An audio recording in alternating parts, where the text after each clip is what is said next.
Dinosaur Cove. Rampage of the hungry giants.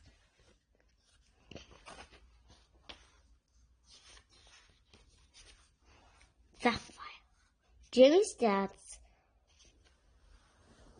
museum on the bottom floor of the lighthouse in Dinosaur Cove, the second best place in the world to be. Wes and his best friend Tom have discovered in the back of a deep, dark cave. Not all the dinosaurs that the boys meet want to eat them, but even plant eaters can be dangerous. Jamie Moore, 8 years old, can jet them 10 kilometers per hour. Slow hunting and learning about dinosaurs is what he likes. He doesn't like being stuck indoors. Tom Clay, 8 years, 1 jet and 10 kilometers per hour. Tracking animals and exploring wildlife is his favorite thing, and he doesn't like rainy days. Dinosaurs, 65 to 80 million years, less than a jet, so 50 kilometers, especially when being chased by a T-Rex. Legs, sneaking go fruit and banging his head under tree trunks. Just like scary dinosaurs. Bum, our main character, Plateosaurus. Full name, Plateosaurus. Age, 220 million years. Length, 1 jatum, 7 jatums. Height, 3 jatums. Weight, 26 jatums. Legs, eating everything in sight. Legs, feeling hungry.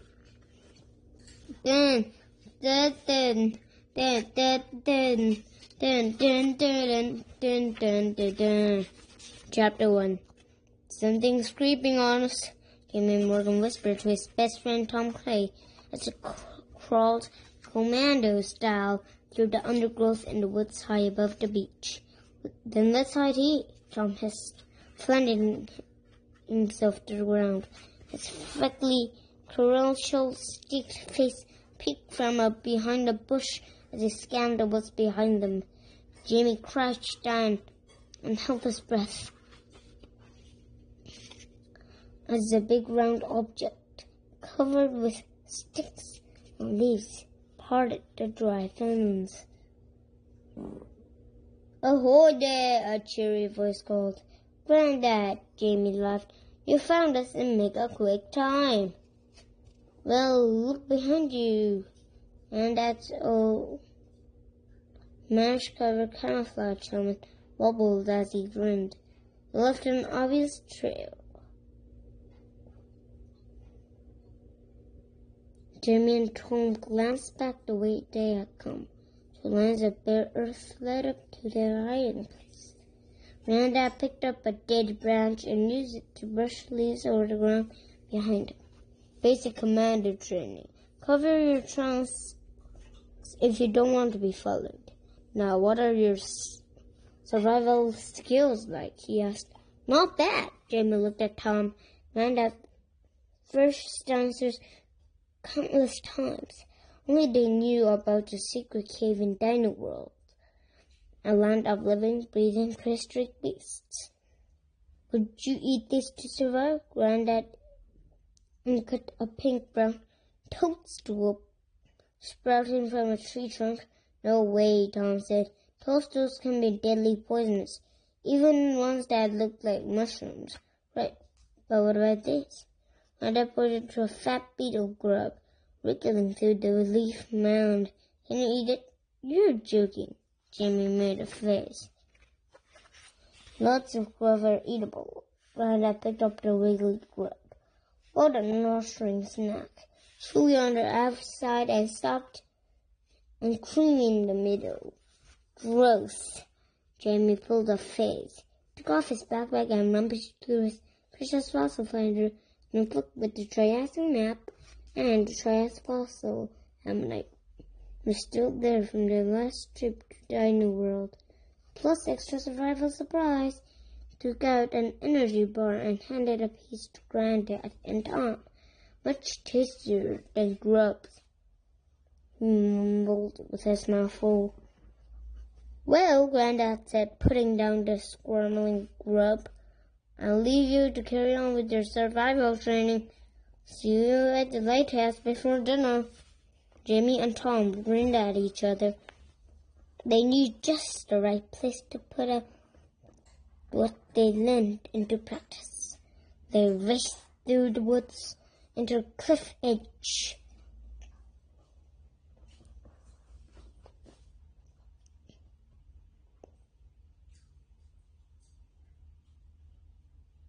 And scurried down the path to the cave on Smuggler's Point. They squeezed through the gap in the back of the cave into the secret chamber. Jim could feel excitement tingling up from his toes as he stepped into 5 fossil dinosaur footprints that led across the floor of the cave. In an instant, with a blinding flash of light, he was standing inside the hollow tree trunk in Triassic Dino World, and a moment later, Tom was beside him. A dragonfly the size of a paper aeroplane with weird pests and pine needles crackled behind their feet as they stepped out into the hot, dry Triassic forest. Face you to the tree commando style, Tom said, dropping to the ground. Jamie threw himself onto the pine needly floor of the Triassic forest. A creamy grub at the side of a fat sausage wriggled across his path. What a nice strange snack, asked Tom. Shush, fossil-brained Tom hissed. He pointed ahead with a shaking finger. That fern is moving. Something's hiding in it, waiting to pounce on us when we pass. A scaly two-legged dinosaur leapt out of the bush and held itself on the ambush, Jamie yelled.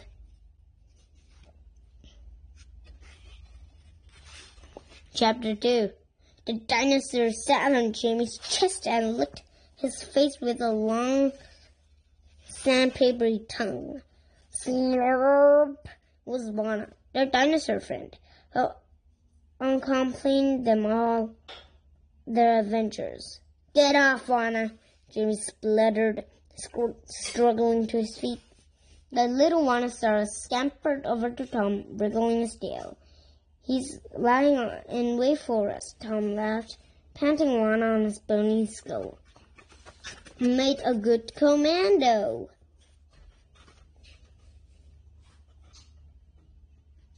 Lana nosed at Jamie's backpack. Sorry, Lana, no stinky ginkgo fruit today. Jamie said, we'll have to track down another sort of snack for you. Gunk. Lana froze and put his head to one side. He does that when he senses something. Tom scanned the dense Triassic forest, but I can't see anything. Listen. Jamie cupped his hand around his ear. He could hear something above the insects buzzing. Comf, comf, comf. It sounds like a giant snoring, he said. A giant dinosaur. Let's check it out, said Tom. The noise became louder and more confident. There's more than one, Tom warned. What if they're meat eaters? They won't see if we stab them. The Grandad showed us, Jamie said. He dropped them back on their stomachs, and they began elbowing back to the way towards the sound.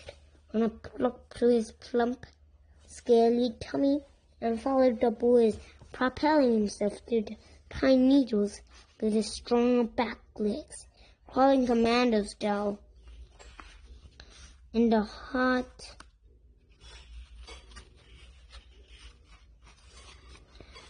thin Triassic air was much hotter than in the wood and dinosaur cove. Why is not bother to cover his tracks? Tom puffed, glancing over his shoulder. He's leaving a trail like the caterpillar tractor. That's okay. Nothing's tracking us. We're tracking them. Jamie stopped at the edge of the clearing to the forest, hidden by a horse tail. The clearing was crammed full of long-necked dinosaurs with small heads and bulky bodies covered in sparkly red-brown markings like desert camouflage.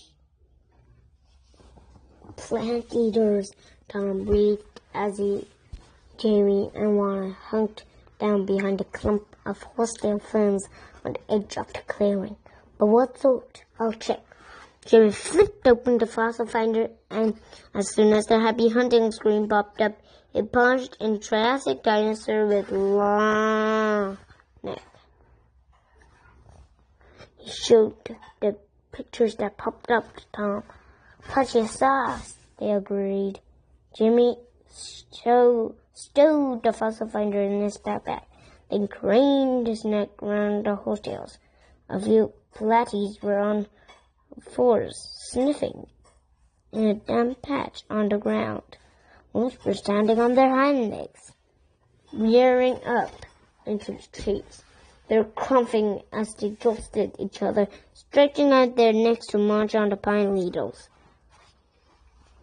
They got to check pouches like hamsters, Tom said, watching the platy's cheeks bulging as they chewed. Imagine having a pet hamster that's bigger than an elephant.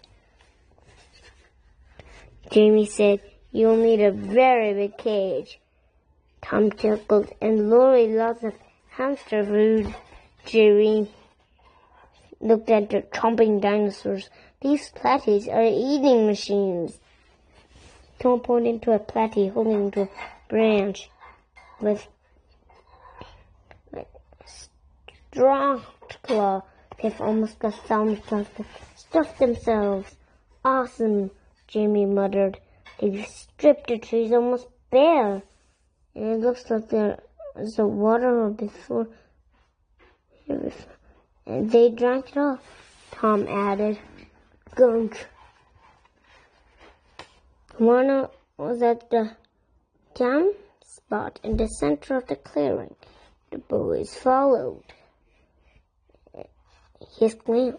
A baby platysaurus the size of Juana was nothing at the barren ground. Then it staggered across to the nearest tree, stood shakily on its hind legs. It stretched out its neck to a small puff on the pine needles, but they were well out of his reach. Crump. It cried viciously, falling back on floors. It's ever so thin, Jamie said. I can see its ribs. The biggest platysaurus suddenly made a sudden sound. Ah! The platies began to shift around, stomping their feet. Boom, boom!